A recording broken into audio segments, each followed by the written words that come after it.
Hello મિત્રો, જય શ્રી કૃષ્ણ ને જય માતાજી બધાને. કેમ છો બધા? મજામાં જશો ને મજામાં જ રહેજો. તો આજના નવા વિડીયોમાં તમારું હાર્દિક સ્વાગત છે. તો છે ને આજે વાગ્યા છે કેટલા ખબર? 4 સાંજના 4 વાગ્યા છે ને આપણે જવાનું છે બાર ક્યાં જવાનું? તમે સમજતા છો કે આ બેન શનિ રવિ રજામાં હર વખતે શિહોર વયા જાય ને પિયરમાં, પણ નહીં, આ વખતે શિહોર જવાનું નથી. આ વખતે જવાનું છે મારે બીજે બાર. ક્યાં જવાનું છે ને હું તમને આગળ જઈને કહીશ. એટલે જો બધું આપણું પેકિંગ થાય છે. પેકિંગમાં આપણે તો ડ્રેસ પહેરવાનો છે આ વખતે.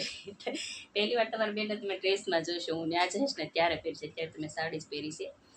ને આમાં છે ને મારો મોટો દીકરો મારે આરાવીશ, પણ એનું વ્હાઈટ પેન્ટ હતું ને તે મેં અલગ રાખ્યું, કદાચ કલર લાગી જાય એટલા માટે.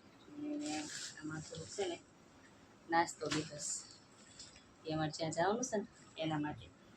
હવે હું તમને બધું બતાવીશ. આપણે છે ને બધી પેકિંગ કરવાની છે ને, તો હાલો આપણે એ પેકિંગ કરી લેવી ને પછી આપણે આમ આવીને ત્યારે વિડીયોમાં આગળ બન્યા રહેજો. તો જો મિત્રો, આપણે છે ને તૈયાર થઈ ગયા છે ઠેલાને એ બધું પેક કરીને, અને હવે આપણે જવાનું છે બહાર ગામ. હવે ક્યાં જવાનું છે હું તમને હજી આગળ કહીશ, કે તમે વિડીયોમાં બન્યા રહેજો. ને હવે આપણે ઘરેથી નીકળવી, કારણ કે ટ્રેનનો સમય થઈ ગયો છે. અને મારો મોટો બાબલો છે મારી વાડ જો નીચે ઊભો છે રાહ જોઈ, અને નાનો અમને મૂકવા આવે છે. એને એના પપ્પા બે ઘરે રહે છે. તમે ઘરે રહ્યો છો ને?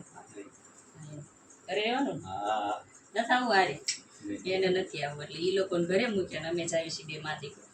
હવે પછી હવે છે ને જઈને ટ્રેનમાં બેસીને પછી આગળ તમને બધું કહીશું. હે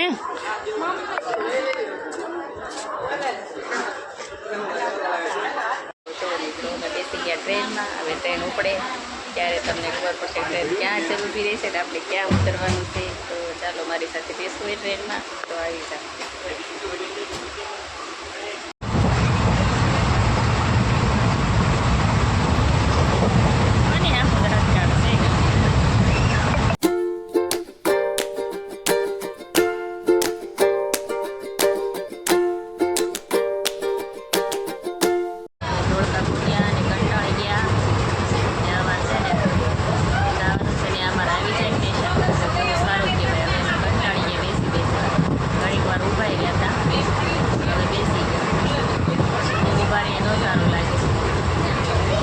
જો મિત્રો, અમે આવી અને હતા ને ગેટઅપમાં આવી ગયા. હા નાય અને ગાઉન પહેરી લીધું, કેમ કે બહુ ગરમી થતી હતી.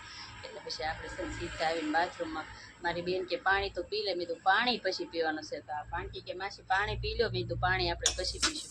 હવે છે ને અમે જમવા બેસી ગયા છીએ, કેમ કે મારી બેને બધી રસોઈ બનાવીને રાખી હતી. એ કે તમે આવો ને પછી આપણે જમવા બેસીશું. એટલે છે ને જો મારી બેને છે ને રસોઈમાં શું બનાવ્યું? ચોળી બટેટાનું શાક, આમાં કોબીનું શાક, ને આ છે ને જો અમારા પાસે બેનના ઘરવાળા અને હસબેન્ડ. જો મને કે ખીચડી તો બતાવો. ખીચડી જો અમારે અહીંયા હોય જ, તે અમારે બધી બેનોને હોય. જો ને આ છે ને મઠો લાવ્યા છે.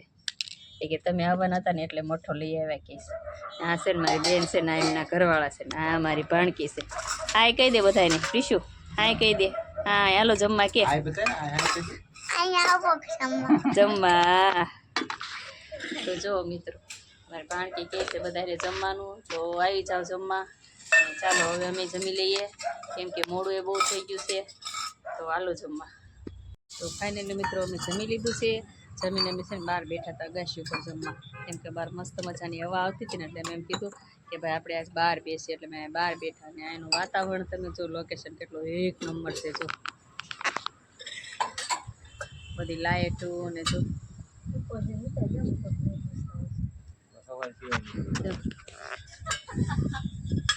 પીસું જમી લીધું. શું જમે આપણે કે કોબી અને ખીચી અને બટેકા. કોબી, ખીચી અને બટેકા. અને સાથે બીજું શું હતું મિષ્ટાનમાં? શું લાવ્યા હતા તમે બજારમાંથી ડબ્બામાં? મઠ્ઠો. તો જો અમારા કૃષ્ણબેન છે ને જમીન મને જમાડી બહુ. મારી સાથે આજ તો એક સાથે બેઠીને જમ્યા. કે માસી તમે આવશો ને મારે જમવું છે કે તમારે યારે કાપીશું. એવું કીધું ને તે હું કીધું તું કહેતો તમારે યારે જમીશ. એટલે અમે છે ને હવે જમી લીધું અને પછી બેઠા. બહારનું લોકેશન તમને કેવું લાગ્યું મને કહેજો કમેન્ટમાં. કેટલું સરસ વ્યૂ આવે છે, પણ તોય આમ થોડુંક અંધારું છે ને એટલે કેવર આવે છે. બાકી એક નંબર હોય.